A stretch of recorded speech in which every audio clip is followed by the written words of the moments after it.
আমরা ইউক্রেনের কুরুক্ষোভ অঞ্চলের একটি জায়গাতে, এটা একটা গ্রাম, পুরো বিধ্বস্ত হয়ে আছে গ্রামটি রুশ আগ্রাসনে। আমরা ঘুরতেছি, এর সাথে আমার বন্ধু আছে। হ্যালো, এই যে আমি।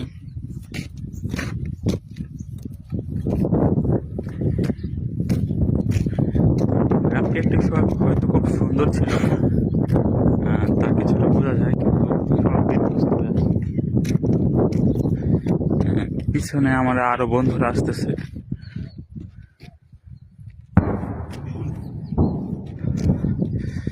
এখান থেকে কিছুটা দূরেই তুমুল সংঘর্ষ, যুদ্ধ চলতেছে। গাড়ি টাড়ি সব কি অবস্থা, ধ্বংস হয়ে পড়ে আছে।